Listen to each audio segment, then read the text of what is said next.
سے بات کریں گے. جو بھی قرآن سنے نا تو وہ ساتھ آپ لوگوں نے دیکھا ہوگا کبھی مغل مسجد میں عمل کرا تو وقت بھی ہم جب قرآن پڑھتے ہیں تو کوئی خاص آیت آ جاتی ہے جس میں کوئی احکام ہے, کوئی چیز ہے, شریعت کی چیزیں جو ہم لوگ فالو کرتے ہیں, تو ہم اس کی تفسیر کر دیتے ہیں, فوراً بتا دیتے ہیں, روک دیتے بھائی دیکھو یہ آیت اس سلسلے میں. تو اس سے کیا ساتھ میں ہم قرآن پڑھتے بھی جائیں گے اور ساتھ میں سمجھتے جائیں گے کہ قرآن میں ہمیں ہدایت کہاں دی گئی ہے. یعنی شہر رمضان الذی انزل فیہ القرآن ہدی للناس وبینات من الہدی والفرقان. شہر رمضان میں قرآن کو کیوں نازل کیا؟ ہدایت حاصل کرنے کے لیے. ہم پڑھتے ہیں لیکن ہدایت نہیں دیتے, تو وہ مقصد کہیں ہے کہ ہمارا وہ حاصل ہی نہیں ہوتا جو ہونا چاہیے. تو رمضان میں جو نیکسٹ ایئر اب انشاءاللہ ایسا کریں گے کہ 3 دن قرآن اور 3 دن دنیات کا اس طرح رکھیں گے.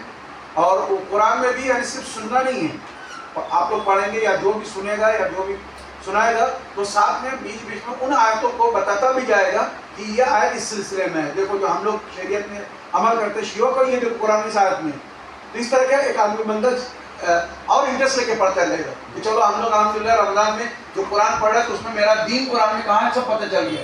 اور سمجھ رہے اس طرح سے انشاءاللہ کہیں یہ ذوالفقار بھائی سے اب ایک میٹنگ کریں گے ہم لوگ رمضان کے بعد. ہم نیکسٹ ایئر کا ہم لوگ سلیبس تیار کر لیں گے پہلے سے. یہ بھی آپ کو جو کلاس لے رہا ہے ابھی دیکھیے ان لوگوں نے کئی بار ہم کو بولا مولانا صاحب اس کا ایک سلیبس بنا دیں, تو ابھی اگر ہم نے بنا کے آپ کو دے دیا تو نیکسٹ ویک ہم کو یہاں 2 ہی بندے ملیں گے, تیسرا بندہ نہیں ملے گا. وہ سوچے کہ میرے پاس آلریڈی لکھا ہوا ہے, ہم کو جانے کی مولانا صاحب کی لیکچر سننے کی کیا ضرورت ہے, اتنا پکنے کی کیا ضرورت ہے, جبکہ یہ جو ہم لکھا ہوا ہے میرے پاس وہ بریف میں ہے. یہ جو میں تفسیر کرتا ہوں یہ آپ کو یہاں نہیں ملے گا. آپ سمجھ رہے ہیں, اگر صرف کتاب پڑھ کے سب ڈاکٹر بن جاتے تو پھر کالج اسکول یونیورسٹی کی ضرورت نہیں ہوتی. ڈاکٹر وہ بک کے مین پڑھ کے اس کو ڈسکرپشن دیتا ہے کہ آپ کو پریکٹیکل کیسے کیا کرنا ہے. تو وہ ہے میں شارٹ میں ان کو دے دوں گا ابھی اگلے ہفتہ, میں سے اگلے ہفتے دے دیتا ہوں. میں اگلے ہفتہ نیکسٹ ویک جو کلاس ہوگا اس سے پہلے میں ان کو دے دوں گا, وہ سلیبس تیار کر لیں گے رومن انگلش میں, گجراتی میں, جو زبان میں.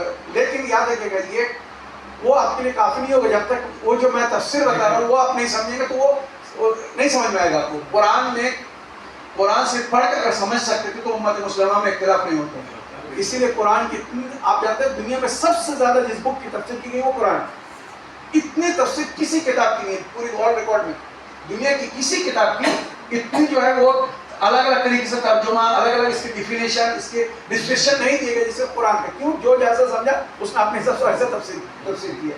اور اسی لیے سب سے بہترین تفسیر وہی ہے جو ہم کو اہل بیت نے دی ہے. اس سے بہتر کیونکہ انہی کو قرآن نے خدا نے ساتھی بتایا اہل بیت مع القرآن والقرآن مع اہل بیت من استمسک بہما فقد استمسک بالعروۃ الوثقی.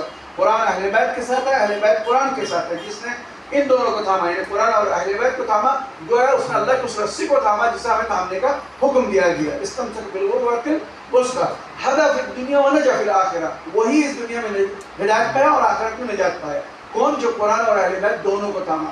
صرف قرآن جس نے لیا وہ سب گمراہ ہے, سب بھٹکے ہوئے ہیں, ان کا آج تک مقصد نہیں ملا. بہرحال تو ابھی کل جو ہم نے بتایا تھا کون خلاصہ کر سکتے ہیں؟ کل ہم نے 5 اور 6 رمضان کا بتایا تھا نا, 7, 8, 9 رمضان کا میں نے بریفنگ کیا تھا لیکن ڈیٹیلس نہیں دیا تھا.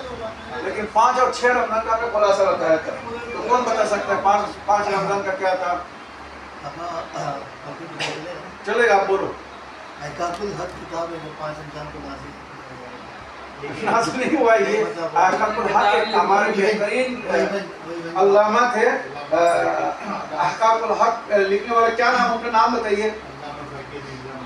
جزاک اللہ, علامہ الفقیہ مرزا موسیٰ الاحقاقی. جزاک اللہ, ماشاء اللہ, بہت اچھا لگا.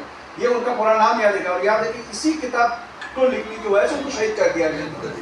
انہوں نے دشمن پر اپنا حق ثابت کر دیا تھا. دین تمام مسلمانوں پر شیعوں کا مذہب حق ہے وہ ثابت کر دیا. تو ایک یہ بتایا تھا. دوسرا کیا تھا؟ سیکنڈ ایونٹس کیا تھا؟ مامون رشید نے آج کے دن بیعت کی. آج کے دن امام علیہ السلام 6 کو عوام الناس سے بیعت کروایا تھا. 5 کو خود اس نے بیعت کی تھی. اس نے بیعت کی, اس نے کہا جب میں نے بیعت کیا تو اب تم لوگ میرے تابع ہو تو تم لوگ بھی بیعت کرو. پھر 6 کو عوام الناس سے بیعت کی. تو 5 کو بیعت کی لیکن ساتھ میں امام رضا علیہ السلام نے ایک کام کیا تھا. کیا ہے؟ سکہ جاری کروایا تھا. جزاک اللہ. فرسٹ ٹائم لا الہ الا اللہ محمد رسول اللہ علی ولی اللہ کا سکہ جاری کروایا تھا, جو یہ سکے امام تحفے میں دیتے تھے, جو ہم لوگ استعمال کرتے. جزاک اللہ. ٹھیک ہے. اب چھٹے رمضان کی کون بتائے گا؟ تورات کے پانچوں جلد جو آپ لوگ جانتے تھے جس کو تورات یہ 5 کتابوں کا مجموعہ ہے. السلام علیکم. 5 سفر کا مجموعہ ہے. اس کو اسفار کہا جاتا ہے. اسفار الخمسہ یا کتب الخمسہ. ان کو 5 کتابوں کا مجموعہ تورات ہے. تو پہلی کتاب کیا ہے؟ کتاب التکوین.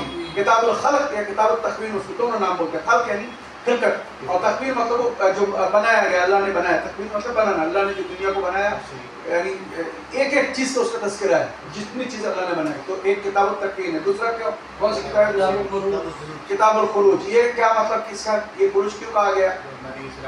بنی اسرائیل کو جو نکالا گیا تھا مصر سے، اور پھر وہاں سے نکل کے دریا نیل پار کر گئے، تو اس کی ساری پوری داستان اس کے اندر ہے، اس لیے اس کو کتاب الخروج کہتے ہیں. تو تیسری کتاب کتاب الاوابین. جزاک اللہ، بہت اچھا. اس کو ایک اور نام بھی ہے فیمس، کتاب الاحبار.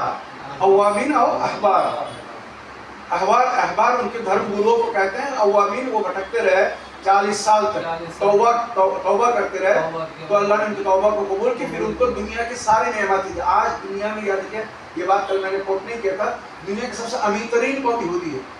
دنیا میں سب سے امیر ترین قوم یہودی ہے. As a nation, as a community ہے، ایز اے ریلیجن، امیر ترین جو ہے وہ یہودی ہے. یاد رکھیں دنیا میں اس سے آگے کوئی. آج جتنا ملٹی نیشنل کمپنیز ہے، یہ سب ان کے یا تو ڈائریکٹ ان کا یا ان میں پارٹنر ہے. یاد رکھیں یہ یہودیوں کا.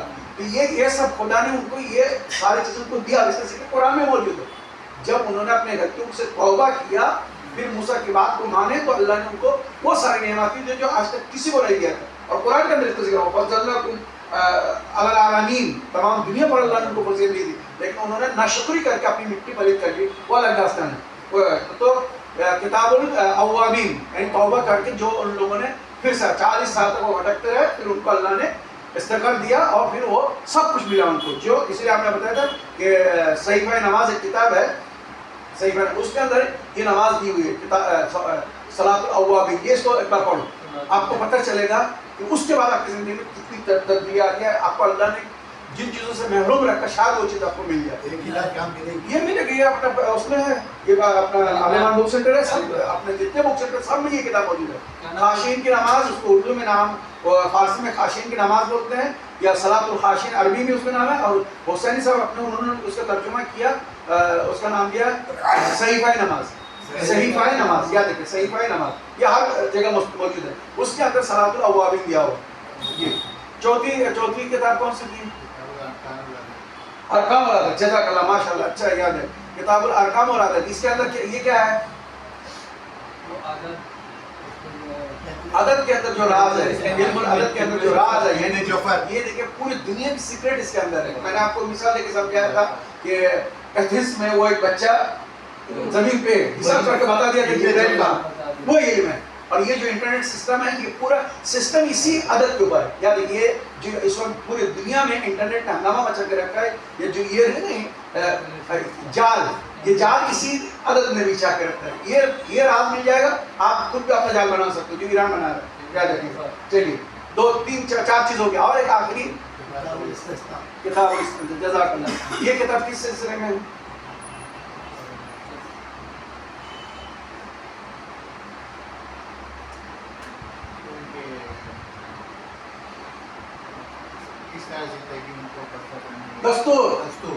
دستور حیات، یعنی یہودیوں کو کس بیس پر جینا ہے، ان کی جینے کی جو ہمارے یہاں شریعت ہے نا، شریعت یہودیوں کی شریعت کی آخری کتاب جو ہے وہ کتاب الاستثناء ہے.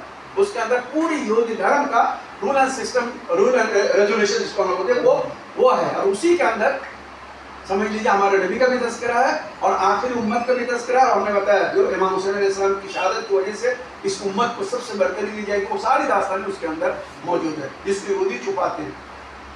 چلیے الحمدللہ اتنا کافی ہے، یعنی اتنا انفارمیشن اگر ہے تو ابھی باقی کور کر سکتے ہیں. تو یہ کل تک کا ہم نے خلاصہ کر لیا. ابھی آج سنیے، آج 7 رمضان ہے، تو اتہاس میں جو آج کی تاریخ کے مطابق لکھا گیا جناب ابو طالب، آپ جانتے ہیں ہمارے یہاں ہم لوگ جناب ابو طالب کو وفات مناتے ہیں 26 رجب کو، جبکہ اہل سنت کے یہاں یا زیادہ تر تاریخوں میں یہی لکھا گیا 7 رمضان جناب ابو طالب اس دنیا سے گئے تھے. اور اس کے جسٹ 3 دن میں نے آپ کو کل بتایا تھا کہ جناب خدیجہ الکبریٰ اپنے اس چچا کو یعنی جناب ابو طالب کو اپنے باپ کی طرح مانتے تھے, احترام کرتے تھے, تو ان کے گزر جانے کی وجہ سے جناب خدیجہ اتنے غمگین تھے, اتنے ٹوٹ گئے تھے کہ 3 دن کے اندر اسی غم میں بھول کے مدینے سے چلے گئے. یعنی ان کو کوئی بیماری نہیں تھی جناب خدیجہ بیمار نہیں تھی, کوئی تکلیف نہیں تھی, کوئی حادثہ بھی نہیں ہوا, کچھ ان کو زہر بھی نہیں دیا, وہ صرف اسی غم میں 3 دن کے اندر دنیا سے چلے گئے جب جناب ابو طالب دنیا سے گئے. ایک روایت 3 دن, اور جو ہمارے یہاں مشہور ہے وہ ہے 26 رجب کو جناب ابو طالب گیا, جس اس کے 45 دن کو یعنی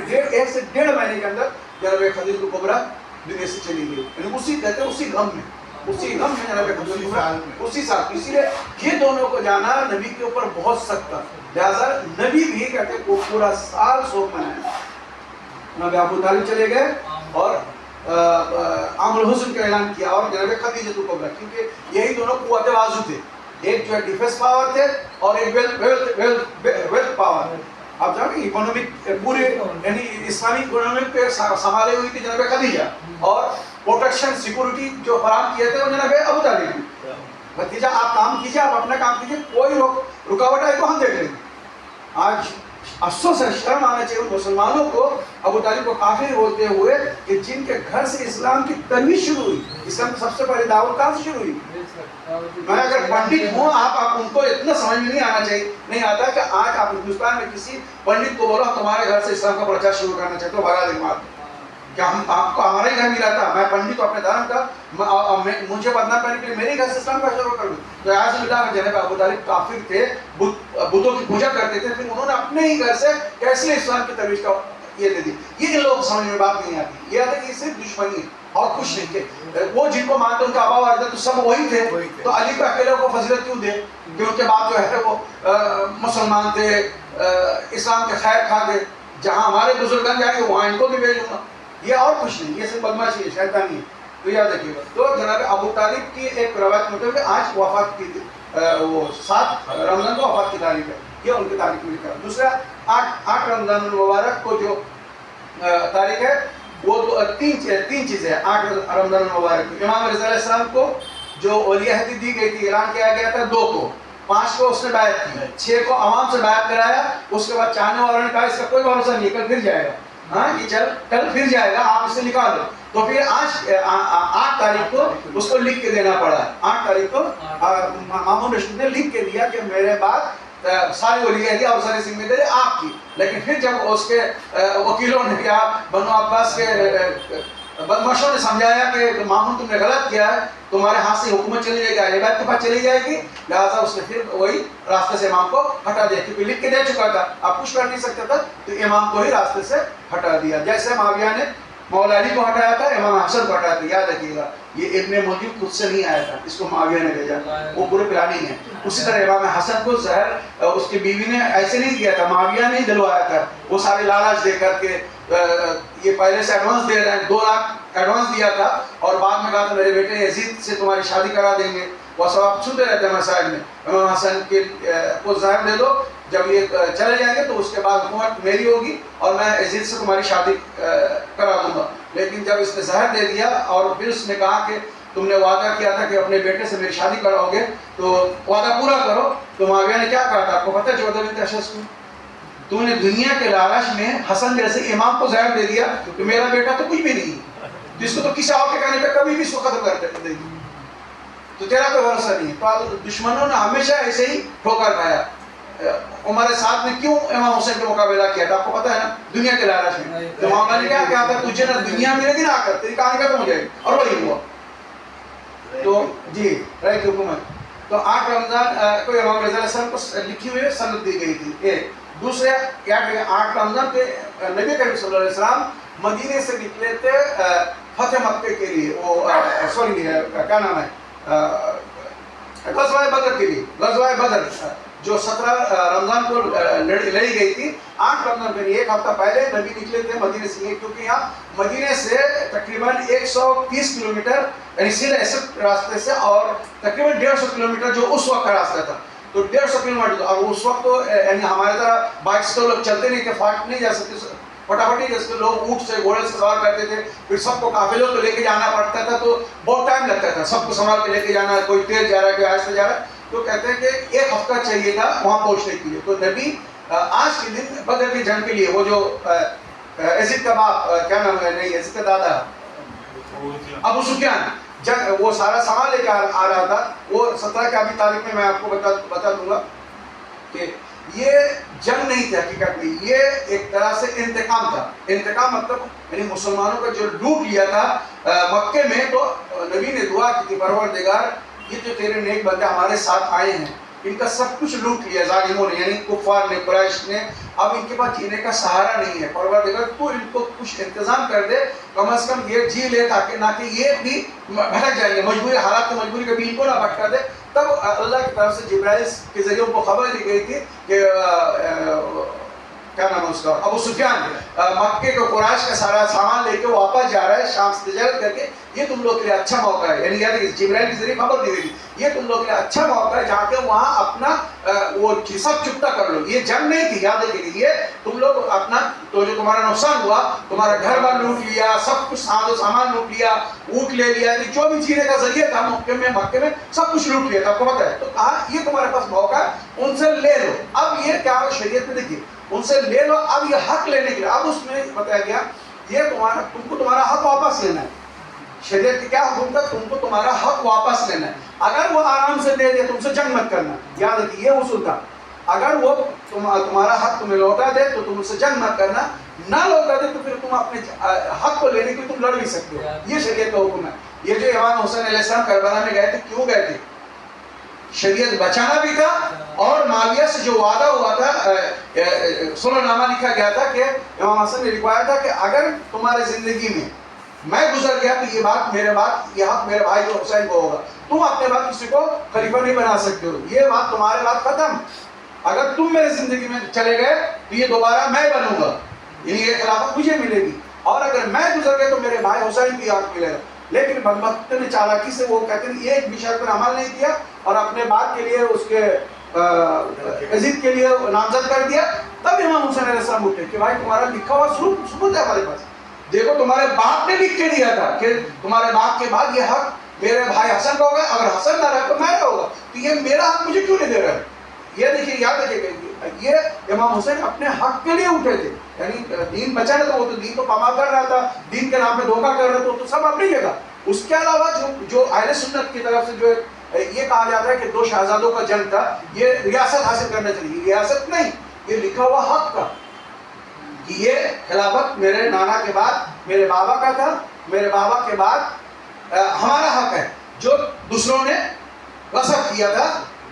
آج ہمارے پاس لکھا ہوا ثبوت موجود ہے, تمہارے باپ نے معاویہ نے لکھ کے دیا تھا کہ اگر میں چلا گیا تو میرے بعد یہ حق حسن کو, یا حسن کے بعد حسین کو ملے گا, تو میرا حق مجھے کیوں نہیں دے رہا. یاد رکھیے گا یہ چیز ہمیشہ تاریخ میں کبھی بھی اگر سنی آپ سے یہ کہے کہ امام حسین جو ہے وہ ریاست کے لیے گئے تھے, یار تم کو وہ یاد دلا دوسری صلح نامہ, کہ دیکھو صلح نامہ میں یہ معاویہ نے لکھ کے دیا تھا کہ میرے بعد یہ حق حسین کا ہوگا. جو امام حسین کا حق جب ان کو نہیں دیا گیا تب امام حسین کو کیا کرنا پڑا, دین بچانے کے لیے, اپنا حق لینے کے لیے. اور یہی خدا نے سب سے پہلی جنگ کا جو حکم دیا تھا اس میں بھی یہی ہے. یہ بدر کا جنگ جو 17 کو لڑی گئی, اسلام کی پہلی جنگ, اس میں بھی یہی خدا نے کہا کہ تمہارا حق لو, اگر حق آرام سے نہیں دیتا ہے پھر چھین لو. حق چھیننے میں کوئی حرج نہیں, میں اپنا حق لے رہا ہوں, کوئی کسی پر ظلم نہیں کر رہا ہوں, غلط طریقے سے کسی کی چیز پر قبضہ نہیں کر رہا ہوں. تو یہ اسلام نے ہمیں اختیار دیا جس لیے ہم اسے روکے تھے کہ ہمارا حق ہم کو دو, نہیں تو پھر وہ کہتے ہیں نا اپنا حق چھیننے میں کوئی حرج نہیں. ہاں, ہم کسی پر ظلم نہیں کر سکتے, کسی کا حق نہیں چھین سکتے, ہمارا اپنا حق ہم مانگ سکتے ہیں, چاہے وہ پیار سے دو یا بندے کو ہم چھوڑ دیں وہ اور بات ہے, کہ ہم اپنا حق ہوتے ہوئے بھی چھوڑ دیے وہ الگ بات ہے. لیکن ہم کو پتہ ہی ہمارا حق ہے, اور ہمارا حق یعنی ناجائز استعمال ہو رہا ہے, یعنی میں اگر یہ حق نہیں لوں گا تو میرے مال سے غلط کام ہوگا, تو اس وقت میرے اوپر فرض ہو جاتا ہے کہ میں غلط کام کو روکنے کے لیے اپنا اختیار, اپنا حق لے لوں. اسی لیے امام حسین علیہ السلام اٹھے تھے تاکہ اپنا حق لے لے, اور اس اختیار کو وہ غلط یوز نہ کرے ایسی جو اس نے کیا تاریخ کے حوالے سے. تو آج کے دن نبی کریم صلی اللہ علیہ وسلم مدینے سے غزوہ بدر کے لیے نکلے تھے 2 ہجری میں. کیا دیکھیں 2 ہجری میں, آج کے دن سے مراد یعنی 8 رمضان. جزاک اللہ. یہ سب یہ سمری یاد رکھیے گا. تیسرے نزول احد الاناجیل الاربع علی النبی عیسیٰ, جو عیسیٰ نبی تو 4 انجیل کے 4 جلدیں ہیں, موسیٰ کی کتاب کی 5 جلدیں ہیں, عیسیٰ کی کتاب یعنی عیسیٰ نبی کی کتاب کی 4 جلدیں، اس میں سے ایک جو ہے وہ آج نازل ہوا تھا. 12 کو بھی نزول کا ہے، وہ انشاءاللہ تفصیل الگ دیکھتا ہوں ان کا، اگر موقع ملے تو نام بھی بتا دوں گا. تو یہ 8 رمضان کی 3 ایونٹ ہے. کون بتا سکتا ہے؟ جلدی جلدی بولیے. ابھی میں نے 3 بتایا. 8 رمضان کی 3 ایونٹ ہے. ایک جنگ بدر کا لیے نبی نکلے تھے، آج کے دن بدر کے لیے نکلے تھے، اور ایک محمود رشید نے سند لکھ کے دیا تھا. ہاں، تو تیسرا آخری کیا ہے؟ ابھی میں نے بتایا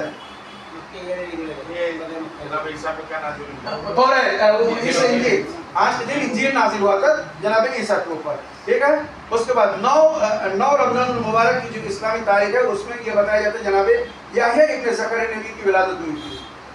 یحییٰ ابن زکریا، اس کو خاص کر کے اس لیے ذکر کیا آپ جانتے ہیں جناب یحییٰ ابن زکریا اور امام حسین علیہ السلام کے درمیان بہت مماثلت ہے. دنیا میں 2 بچے ایسے بتایا کہتے ہیں بچہ اگر 6 مہینے میں جنم لینا بچ جاتا ہے.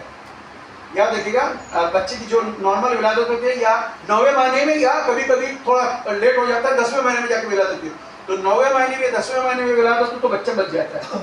ادھر 6 یا 7 مہینے یعنی جو ایک دم بالکل کم سینی ہوتا ہے 6 یا 7ویں مہینے میں بھی بچہ جنم لے تو بچ جاتا ہے. لیکن ابھی تک میڈیکل سائنس کی تجربہ ہے کہ اگر 8ویں مہینے میں بچہ جنمنا ہوتا ہے تو اس کو بچانا مشکل ہوتا ہے. یعنی ولادت سے 1 مہینہ جو ولادت کا ٹائم ہوتا ہے 9واں مہینہ، تو اس سے 1 مہینہ پہلے جو بچہ پیدا ہوتا ہے اس کو آج تک میڈیکل سائنس بچا نہیں پایا. یہ نارمل دیکھا گیا. کوئی قسمت سے بچ جائے تو الگ ہے. کہتے ہیں اسلامی تاریخ میں 2 بچہ ہے جو 8 مہینے کی حمل میں جنم لیا اور دونوں زندہ رہے، وہ جناب یحییٰ ابن زکریا اور امام حسین علیہ السلام. یاد رکھیں یہ صرف 2 تاریخیں.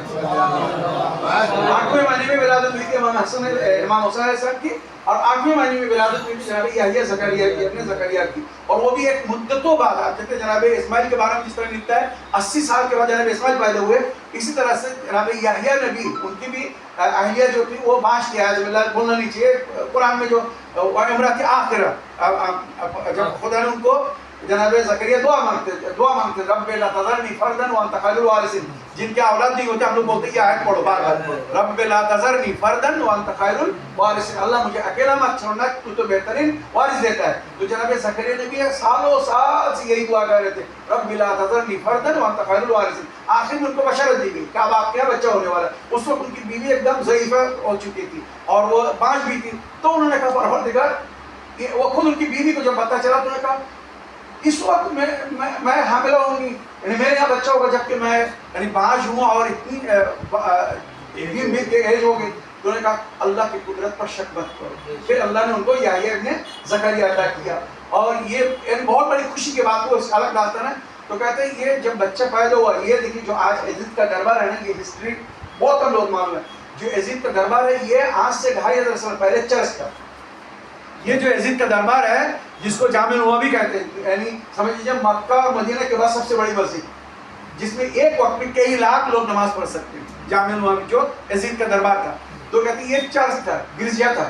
جب صلاح الدین ایوبی نے حملہ کیا، بلاد شام پر فتح کیا، تو ان کے یہ ہاتھ لگے، یہ سارے گرجے، یہ جو جامع نووی وہ اور باب طمع میں جو لوگ سیریا گئے جانتے ہیں، باب طمع یہ ایک ایریا ہے جو عیسائیوں کا مقدس ترین ایریا مانا جاتا ہے. ویٹیکن سے فادر آتا ہے ہر سال ادھر وہ مقدس گرجا ہے ان کا. تو عیسائیوں نے ریکویسٹ کی کہ آپ کے ہاتھ 2 گرجا ہیں، یعنی ایک یہ جامع نووی جو مسجد ہے یزید کا دربار ہے وہ، اور ایک جو ان کے ابھی ان کے پاس ہے. انہوں نے کہا 2 گرجے میں سے ایک ہمارے لیے چھوڑ دو، ایک تم لوگ لے لو. تو پھر مسلمانوں نے یہ یزید کا جو دربار تھا اس کو مسجد بنا لیا. اس کو پرانے زمانے میں مسجد ہی سب کچھ ہوتا تھا، ہائی کورٹ، سپریم کورٹ جو بھی ہوتا تھا سب مسجد میں ہوتا تھا، اور یہ مسجد میں ہی شراب پیتا تھا. آپ جانتے ہیں وہاں پورا چبوترا بنا ہوا، نیچے اسی مسجد کے اندر لونگیاں ناچتی تھی اور وہ اوپر بیٹھ کے شراب پیتا تھا، اور وہیں اذان ہوتی تھی، وہیں پھر وہ دوسرے لوگ جو نماز، یہ تو نماز نہیں پڑھتا تھا لیکن وہاں نماز بھی ہوتا تھا. وہ جو آپ نے سنا ہوگا امام زین علیہ السلام خطبہ دے رہے تھے تو یزید خطبہ کو روکنے کے لیے اس کے پاس کوئی راستہ نہیں تھا، تو اس نے کہا اذان دو. تو ایک آدمی کا اذان سے کام نہیں چلے گا، تو کہتے ہیں ایک ادھر سے اذان دو، ایک ادھر سے اذان. اتنی تیز آواز گونجی، 7 لوگوں نے اذان دی تھی کہ زین العابدین کی آواز دب جائے، تمہارے اذان کی آواز. اب آج بھی وہ یزید کی سنت آج بھی جاری ہے وہاں پر، آج بھی 7 آدمی اذان دیتے ہیں، آج تاریخ میں. ابھی آپ جا کے تو نماز پڑھ دیکھو، آپ کو 7 آدمی ایک ساتھ، ایک آدمی پہلے اللہ اکبر بولتا ہے، اس کے ساتھ 6 آدمی اللہ اکبر بولتا ہے. اس طرح 7 آدمی مل کے اذان دیتے ہیں آج بھی. اسرائیل میں نا، ہاں سیریا میں شام میں. جی تو کہنے کا یہ ہسٹری میں آپ کو اس لیے بتا رہا تھا کہ یحییٰ ابن زکریا نبی وہیں پہ پیدا ہوئے تھے، اسی یزید کے دربار میں پیدا ہوئے تھے، اور بخت النصر بادشاہ جس نے ان کے والد کو جناب زکریا نبی کو قتل کر دیا تھا، اللہ جب وہ پیچھا کر رہے تھے تو اللہ نے ان کو حکم دیا آپ وہاں سے نکل جائیے، تو جناب زکریا نبی الگ نکل گئے تھے، زکریا آگے جا رہے تھے اور یہ بخت النصر اپنے بادشاہ اپنے سپاہیوں کو لے کر پیچھے آ رہا تھا۔ جب وہ حلب میں مسجد زکریا حلب جائیں گے تو وہاں جناب زکریا نبی کے نام سے بڑی مسجد ہے، بہت بڑی مسجد ہے، وہ بھی سمجھ لیجیے یہ جامع نوابی کے بعد سیکنڈ بڑی مسجد ہے، وہ بھی بہت بڑی مسجد ہے۔ تو جب وہاں پر پہنچے تو ایک دم قریب پہنچ چکے تھے دشمن، بخت النصر بادشاہ اپنے ساتھیوں کو لے کر قریب پہنچے، انہوں نے کہا اب میں کہاں جاؤں، اب میرے پاس کوئی جگہ نہیں ہے اور یہ قریب ہو چکا، سب تلواریں لیے ہوئے، تو وہ درخت وہاں پر ایک درخت تھا، جناب زکریا نبی نے فوراً اللہ سے دعا کہ پروردگار اس درخت کو حکم دے کہ مجھے اپنے اندر چھپا لے، مجھے چھپا لے تاکہ میں بچ جاؤں۔ کہتے ہیں کہ جناب زکریا نبی اس درخت کے آڑ میں چلے گئے، پھر وہ درخت پھٹ گیا تو جناب زکریا نبی اس کے اندر چلے گئے۔ یہ لوگوں یہ دور سے دیکھ رہے تھے کہ زکریا نبی اس درخت کے پیچھے گئے، اب پیچھے گیا تو پیچھے میدان ہے، کہیں وہ نظر نہیں آئے، تو درخت میں اوپر دیکھا، چڑھ کے دیکھا، کہیں جناب زکریا نبی نظر نہیں آئے، تو ان کو ڈاؤٹ ہوا کہ یہ کچھ ہوا، معجزہ ہوا، اس لیے انہوں نے کہا کہ یہ زکریا نبی اس درخت کے اندر ہے، تو کہتے ہیں انہوں نے اس درخت کو ٹکڑا ٹکڑا کیا، ٹکڑا ٹکڑا نہیں باروایت وہ آری سے کیا، یا وہ کلاڑی جو ہوتے ہیں نا اس سے کیا کہتے ہیں، اس سے زکریا نبی ٹکڑے ٹکڑے ہو گئے تھے، تو آج تک وہ کہتے ہیں وہ درخت سے خون قطرہ قطرہ ٹپکتا تھا مدتوں، یعنی بعض روایت میں 40 دن تک وہ درخت روتا رہا، خون روتا رہا، وہ ٹکڑا ٹکڑا کر دیا تھا۔ تو وہ یہ بات کا واقعہ بعد میں اسی بادشاہ نے یحییٰ نبی کو اسی دربار میں جہاں ان کی ولادت ہوئی اسی دربار میں شہید کر دیا۔ یہ شہادت کے پیچھے ایک داستان ہے، یہ پورا کبھی اور سناؤں گا۔ اور وہاں پر وہ کنواں تھا جہاں سے پانی نکل کر جناب زکریا نبی کو نہلایا گیا تھا، اور عیسیٰ نبی بھی وہیں پیدا ہوئے تھے۔ دو روایتیں عیسیٰ نبی کی ولادت کے بارے میں، ایک مسجد براسا کی روایت ہے جو عراق میں ہے، جبکہ جناب ابراہیم نبی کے بارے میں جانتے ہیں تو وہ مسجد براسا میں پیدا ہوئے تھے۔ یحییٰ عیسیٰ نبی جو ہے وہ بھی یہیں پیدا ہوئے تھے، یہ جو یزید کا جو دربار ہے، تو ان کو جو غسل دیا گیا تھا وہ کنواں کا، پرانے زمانے میں تو ایسا نالا ہوتا نہیں تھا، تو وہ کنویں سے پانی نکل کے غسل دیا گیا تھا۔ پھر وقت پہ بہت لمبی داستان ہے، تو کہتے ہیں واقع کربلا کے بعد یزید کے دربار میں کوئی اگر اہل بیت سے محبت کا اظہار کرتا تھا تو یزید اس کا سر قلم کر کے اس کنویں میں ڈال دیتا تھا، وہ کنواں اس کے بعد پھر بند کر دیا گیا کیونکہ اس میں سے خون ابلتا تھا۔ یعنی اتنے شہید، یعنی امام حسین جو کربلا میں شہید ہوئے تو شہید ہوئے، اس کے علاوہ امام حسین کے محبت کی وجہ نے کتنے لوگوں نے قربانی دی، یعنی اس کے دربار میں۔ آپ جانتے ہیں اس کے باپ نے جناب حجر بن علی کو ان کے ساتھیوں کو شہید کر دیا تھا، جس کو آج بھی زندہ معجزہ مانتے دنیا۔ اب کچھ سال پہلے وہ داعش نے قبر کھود کے ان کے لاش کو باہر نکال دیا۔ سوچو کہ یعنی ایسے اللہ کے نیک بندے جو 1400 سال بعد بھی تازہ ہیں، ان کو شہید کیا، تو ان کو آپ کیا بولو گے؟ سوچو۔ تو یہ یحییٰ ابن زکریا نبی ان کی قبر جو ہے وہ اسی دربار کے اندر ہے۔ میں نے اس لیے بتا دیا تو ان کی آج ولادت کی تاریخ ہے، کتنی تاریخ کو 9 کو ان کی ولادت کی تاریخ ہے، جناب یحییٰ زکریا نبی کی۔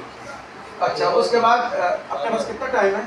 10 منٹ ہے نا، 5 منٹ، اچھا ٹھیک ہے۔ میں وہی بولوں میرے پاس وقت کم ہے، بہت کچھ دینے کو ہے، یہ ساری چیزیں آپ کو کہیں نہیں مل گیا۔ بہرحال 10 رمضان کو 9 رمضان تک کا ہوتا ہے، تو 10 رمضان کو جناب خدیجہ الکبریٰ کی وفات ہے، یہ تو آپ جانتے ہیں تاریخ میں مشہور ہے، اس میں خلاصہ یہ کرنا ہے کہ جناب خدیجہ الکبریٰ جانتے ہیں نبی کریم صلی اللہ علیہ وسلم کی وہ بیوی تھی جس کے بارے میں روایت میں لکھا ما ابدل خیر منہا، خدیجہ سے بہتر اللہ نے عورت مجھے نہیں دی۔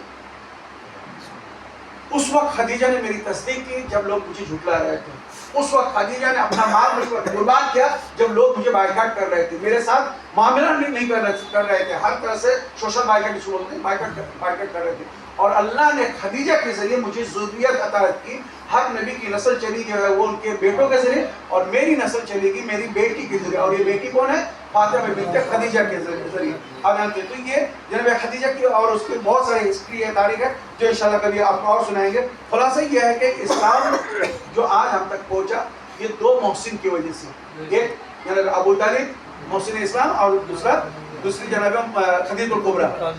ایک نے ڈیفنس پاور دیا اور دوسرے نے ویل پاور دیا، جس کی وجہ سے مسلمان ٹکے رہے اور یہ کام چلتا رہا۔ اس کے بعد 11 رمضان کو اس میں بہت ساری چیزیں چھوڑ دے رہا ہوں تو انشاءاللہ فوکس کیا۔ اور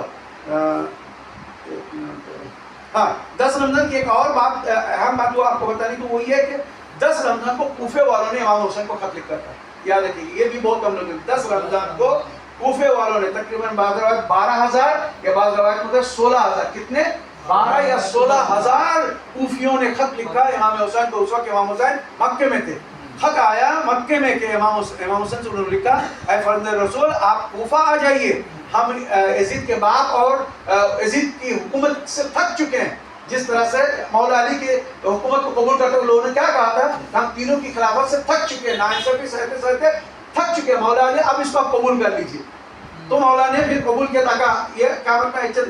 اسی طرح سے ان لوگوں نے خط لکھا امام حسین علیہ السلام کیونکہ معاویہ اور یزید کی حکومت سے ہم تھک چکے ہیں, ہمارے اوپر ظلم ہو رہا ہے, ہمارے ساتھ ناانصافی ہو رہا ہے, ہمیں ہمارا حق سے محروم کیا جا رہا ہے. اے فرزند رسول آپ کوفہ آئیے اور حکومت کو سنبھال لیجیے, ہم آپ میں بیعت کرنا چاہتے ہیں, ہم یزید کی بیعت کو توڑ دیں گے, ہم یزید یا اس کے باپ سے کوئی رابطہ نہیں رکھنا چاہتے. امام حسین علیہ السلام نے چونکہ پتہ ہے دھوکہ کھایا ہوا انسان بار بار دھوکہ نہیں کھاتا ہے. اس سے پہلے جو کوفے والوں نے مولا علی کے ساتھ کیا وہ سامنے ہے, امام حسن کے ساتھ جو کیا وہ سامنے ہے. امام حسین نے کہا نہیں ہم ایسے تمہارے اوپر بھروسہ نہیں کر سکتے. امام حسین علیہ السلام نے فوراً اپنے بھائی مسلم ابن عقیل کو 15 رمضان کو یاد ہے کہ 15 رمضان کی دو امام حسن کی ولادت کے علاوہ 2 اور ہسٹری ہے. ایک اسی دن مولا علی نے اپنے بیٹا محمد بن ابو بکر کو, محمد بن ابو بکر کون ابو بکر کا بیٹا جس کو مولا علی اپنا بیٹا کہتے تھے, محمد بن ابو بکر ابن من صلب ابو بکر, محمد بن ابو بکر میرا بیٹا ہے ابو بکر کے صلب سے. کیوں؟ کیونکہ اس نے شروع سے مولا علی کا ساتھ دیا تھا, اپنے باپ کا بھی ساتھ نہیں دیا تھا اس بیٹے نے. یاد ہے اسی لیے مولا علی اس کو اپنا بیٹا کہتے تھے. اور ابو بکر کے بعد اس کے ماں اسماء بنت امیس سے مولا علی نے شادی کی تھی. اور وہ تو کہتے ہیں 15 رمضان کو مولا علی نے محمد بن ابو بکر کو گورنر بنا کے مصر بھیجا تھا اور پھر وصیت کی تھی کہ کسی کے ساتھ ناانصافی مت کرنا, وہ الگ داستان ہے. اور اسی دن یعنی 15 رمضان کو امام حسین نے اپنے بھائی مسلم ابن عقیل کو کوفہ بھیجا تھا کہ جاؤ اور جا کے وہاں میرے لیے بیعت لو. پہلے دیکھو لوگ اپنے بیعت پر سچے ہیں کہ نہیں ہے. لوگ جتنا چٹھی آئی ہے خط لکھا ہے کہ 12,000 یا 16,000 جا کے تم ماحول کا جائزہ لو. اگر تم کو لگے کہ ہاں یہ لوگ واقعی سچ بول رہے ہیں اور یہ لوگ دل سے میری بیعت کرنا چاہتے ہیں تو تم مجھے خط لکھنا پھر میں آ جاؤں گا. پھر امام جناب مسلم نے افسوس تو یہی ہے, جناب مسلم کو آخری وقت یہی سب سے بڑا جو موت سے پہلے ان کو جو درد جو تکلیف سے گزرے وہ یہ کہ میں نے فرزند رسول کو خط لکھ دیا کہ مولا ماحول آپ کے فیور میں آپ آ جائیے. یہ جو بدل گئے یہ میں کیسے بدل, ان کو اب ان کو ذریعہ نہیں تھا کہ مولا مت آئیے گا. وہ جو خط میں نے لکھا وہ پہلے لکھا تھا اس وقت یہ لوگ سب آپ کے فیور میں تھے لیکن یہ لوگ سب بدل چکے ہیں. تو وہ داستان. تو آج کے دن یعنی 10 رمضان کو امام حسین علیہ السلام کو خط لکھے تھے, کوفے والوں نے کوفہ آنے کی دعوت دی تھی. انشاءاللہ اس کے آگے کی داستان ابھی کچھ اور ہے جو اگلے ہفتہ انشاءاللہ سیٹرڈے کو ہوگا, جمعے کو نہیں ہوگا, سیٹرڈے کو ہم بتا دیں گے. خلاصے کے طور پر جتنا کور کر سکتے ہیں اتنا کھاؤ جتنا ہضم کر سکو, کبھی باؤنس نہ ہو جائے, محنت بیکار نہ جائے. پھر اگلے سال انشاءاللہ سوچیں گے اگر زندگی رہی تو. اس بار ہم خلاصے آپ واٹس ایپ پہ ان کو دے دیجیے, ہم لوگ وہ ہم دے دیں گے, ان کو دے دیں گے انشاءاللہ, دے دیں گے اگلے ہفتہ ہم جمعے کو دے دیں گے انشاءاللہ. ٹھیک ہے. تو آپ لوگ ابھی تک ہم نے 10 رمضان تک کا بتایا, آپ کو یاد رہے گا سمجھ لیجیے. اور اگلا 3 درس ہے, 3 ہے. ایک 18 کو 19 کو پڑھے گا, 18 کو شب قدر ہے, 18 کو کلاس ہے, 18 جمعہ پڑھ رہے ہیں, جمعے کو شب قدر ہے سیٹرڈے کو, پھر نیکسٹ سیٹرڈے, اور اس کے بعد جو فرائیڈے اور سیٹرڈے یہ 3 درس اور ہوں گے. تو اس 3 درس کے اندر ہم کور کر دیں گے انشاءاللہ. اور پھر آپ کو اس کا پورا یہ مل جائے گا, ہاں بیک اپ مل جائے گا انشاءاللہ. ٹھیک ہے. خدا حافظ. بچے لوگ آ گئے. یہ سب چیزیں نا یاد رکھیں, تو بچوں کو بتائیے.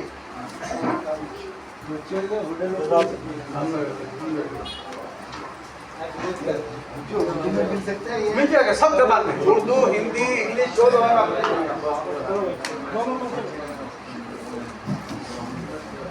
آپ کیسے رمضان بھائی ہم اچھا لگا, آپ کو سب یاد کر رہے ہیں. ہاں یہ بچوں کو کام آئیں گے سب دوسروں کو بتانے میں.